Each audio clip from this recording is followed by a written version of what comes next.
बच्चों, कैसे हैं आप सब। मैं आपकी अध्यापिका आज आपके सामने हिंदी साहित्य का अगला पाठ लेकर उपस्थित हूँ। पाठ 4 सच्ची वीरता। इसके लेखक हैं सरदार पूर्ण सिंह। मतलब ये लिखा है सरदार पूर्ण सिंह ने। इसमें सच्ची वीरता के बारे में बताया गया है कि सच्चा वीर जो होता है वो कैसे बिना घबराए हर एक परिस्थिति में वीरता के साथ आगे बढ़ता जाता है और वीरता के कारण ही वो सब में जाना जाता है और मान सम्मान को प्राप्त करता है। वो किसी भी परिस्थितियों में बिल्कुल भी डरता नहीं है, निडर होकर वो आगे बढ़ता जाता है और इसी कारण से वो सभी लोगों में सम्मान का पात्र होता है। तो चलिए अब पढ़ते हैं अपना चैप्टर पाठ 4 सच्ची वीरता। पाठ 4 सच्ची वीरता। सच्चे वीर पुरुष धीर, गंभीर और आजाद होते हैं। धीर मतलब जो धैर्य धारण करने वाले पुरुष होते हैं उनके लिए कहा जाता है धीर पुरुष, ठीक है। और आजाद मतलब स्वतंत्र होते हैं।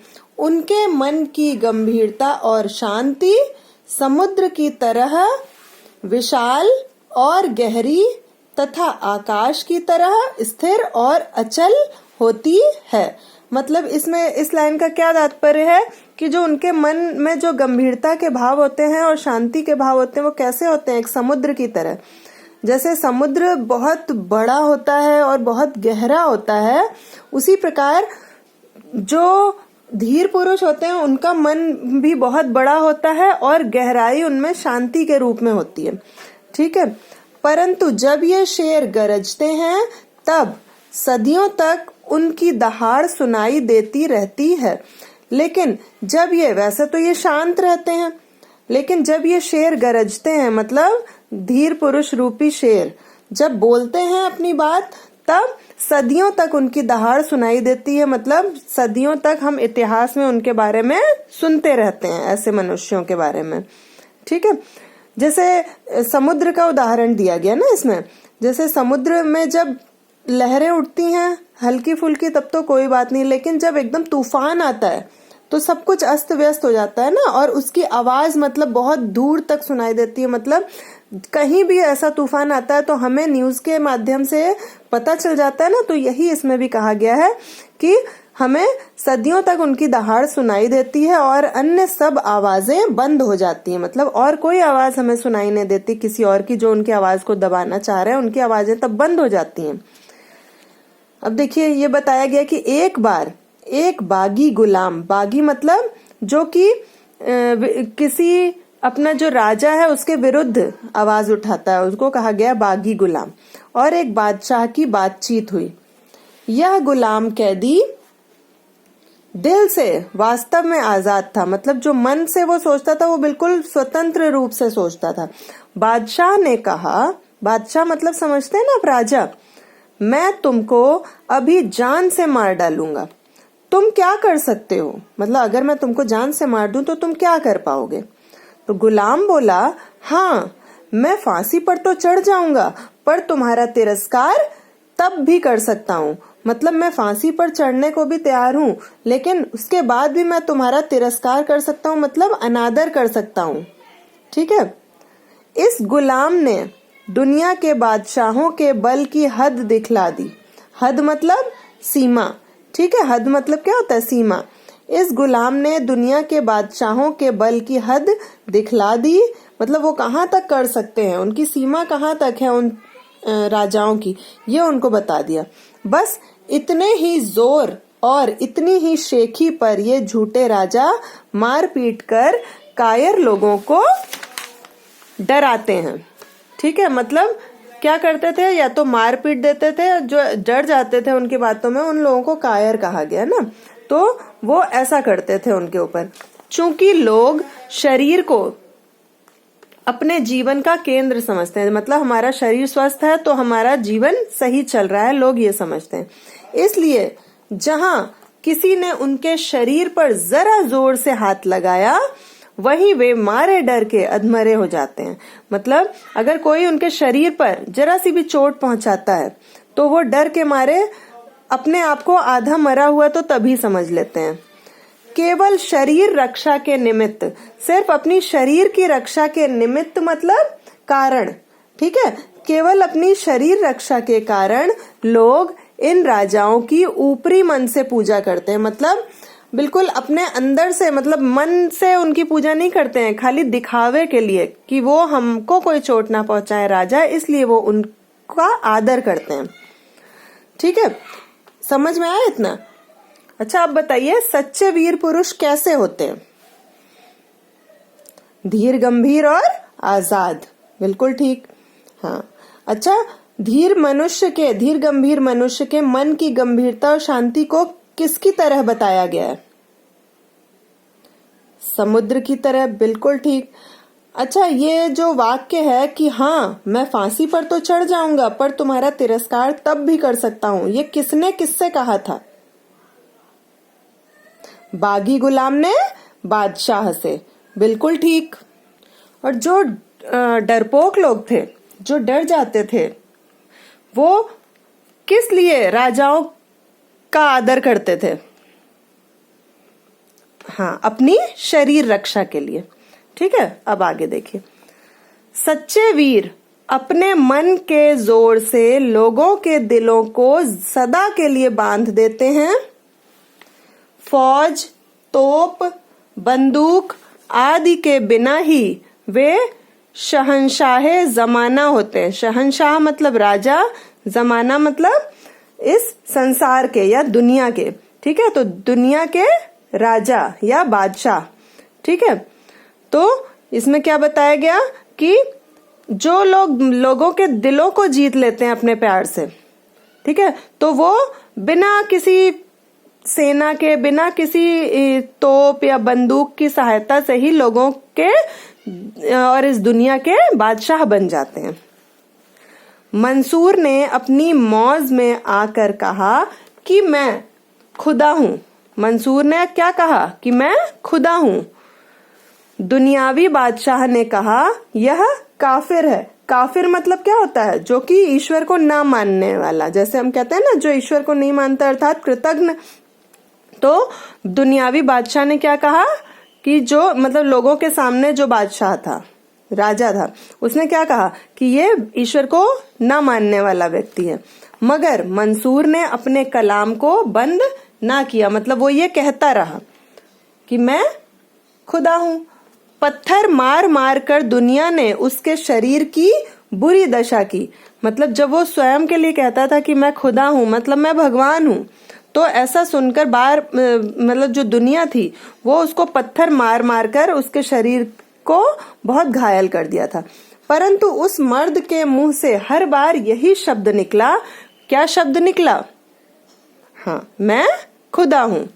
मंसूर का सूली पर चढ़ना उसके लिए सिर्फ खेल था। मतलब वो इतना कह रहा था कि मैं खुदा हूं, तो इससे सब लोग इतना आहत हुए और राजा भी, कि उसको सूली पर चढ़ा दिया, मतलब फांसी पर चढ़ा दिया।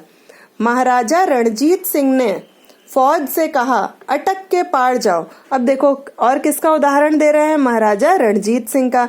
पहला उदाहरण किसका दिया था? पहला उदाहरण दिया था बागी गुलाम का। दूसरा उदाहरण दिया मंसूर का, जो कि सच्ची वीरता के मनुष्य के उदाहरण थे। तीसरा उदाहरण दिया महाराजा रणजीत सिंह का। उन्होंने अपनी फौज मतलब सेना से कहा अटक के पार जाओ। अटक कहते हैं दरिया। दरिया मतलब दलदल टाइप या नदी की तरह का, ऐसी जगह कि अटक के पार जाओ, उस नदी के या दरिया के पार जाओ। अटक चढ़ी हुई थी, मतलब बहुत उसमें भरा हुआ था सब पानी और सब, ठीक है। और भयंकर लहरें उठी हुई थी, उस अटक में लहरें उठ रही थी। जब फौज ने कुछ उत्साह प्रकट ना किया, मतलब उनके कहने पर कि अटक के पार जाओ, फिर भी कोई उत्साह प्रकट किसी के द्वारा ना हुआ, तब उस वीर को जोश आया। कौन से वीर को? रणजीत सिंह को। बहुत अच्छे। महाराजा ने अपना घोड़ा दरिया में डाल दिया, मतलब खुद भी घोड़े के साथ वो दरिया में चले गए। कहा जाता है कि जैसे ही वो दरिया में गए, अटक सूख गई और सब पार निकल गए। मतलब जो उतनी भरी हुई थी वो अटक, लहरें उठ रही थी उसमें से, तो वो अटक उनके जाने से ही सूख गई और सारे उसको पार कर गए अटक को। ठीक है। अच्छा, मैं खुदा हूं, ये कौन कहता था? मंसूर। अच्छा, मंसूर को दुनियावी बादशाह ने क्या कह दिया था कि ये कौन है? हाँ, काफिर। काफिर कहा था ना। ठीक है। अच्छा, अटक के पार जाओ, ये किसने कहा था अपनी फौज से? हाँ, महाराजा रणजीत सिंह ने। ठीक है। अब देखिए, लाखों आदमी मरने मारने को तैयार हो रहे हैं, गोलियां धुआंधार बरस रही हैं। आल्प्स के पहाड़ों पर फौज ने चढ़ना ज्यों ही असंभव समझा, मतलब आल्प्स की जो पहाड़ियां हैं, ठीक है, वो बहुत ऊंची हैं, तो जैसे ही फौज ने चढ़ना शुरू किया तो उन्होंने उसको असंभव समझा कि नहीं, हम इस पर नहीं चढ़ सकते क्योंकि ये बहुत ऊंची पहाड़ी है। त्यों ही, जैसे ही लोगों ने ऐसा इसको असंभव समझा, वैसे ही, त्यों ही मतलब वैसे ही वीर नेपोलियन को जोश आया। अब देखो, चौथा उदाहरण क्या किसका दिया गया? वीर नेपोलियन का, कि जैसे ही उसकी सेना ने चढ़ना असंभव समझा, वैसे ही वीर नेपोलियन को जोश आ गया और उसने कहा आल्प्स है ही नहीं।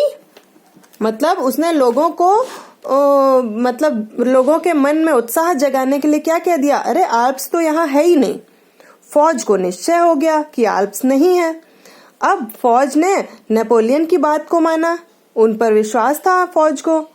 ठीक है, तो फौज को ये पक्का हो गया कि आल्प्स नहीं है वाकई में, और सब लोग पहाड़ के पार हो गए, मतलब सब चढ़ गए आराम से और उसको क्रॉस भी कर लिया, पार भी कर लिया। ठीक है। वीरता की अभिव्यक्ति कई प्रकार से होती है।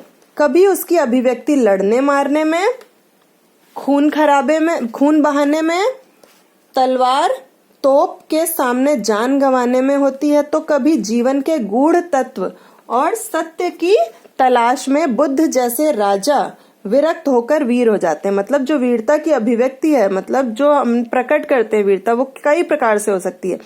जरूरी नहीं कि उसको हम प्रकट करें सिर्फ लड़ने मारने में, या हम लड़ के किसी का खून बहा दें, मार दें किसी को, या तलवार और तोपों के सामने अपनी जान न्यौछावर कर दें बिना डरे। इनसे जरूरी नहीं है कि हम उसको प्रकट करें, लेकिन जीवन का जो गूढ़ तत्व है, मतलब जो गहरा और वास्तविक सत्य है हमारे जीवन का, उसके तलाश में जब बुद्ध थे, मतलब महात्मा बुद्ध जैसे राजा भी विरक्त हो गए। विरक्त मतलब क्या हुआ? कि वो इस जीवन से विमुख हो गए, त्याग दिया उन्होंने अपना जीवन, मतलब अपना जीवन से मतलब जो राजा का जीवन होता है वो त्याग दिया, अपना राज्य त्याग दिया, घर त्याग दिया। ठीक है, वीर हो जाते हैं। वीरता एक प्रकार की अंतः प्रेरणा है। जो हमारी वीरता है वो हमारे अंदर से आती है। ठीक है, आंतरिक भावना होती है। जब कभी इसका विकास हुआ तभी एक नया कमाल नजर आया।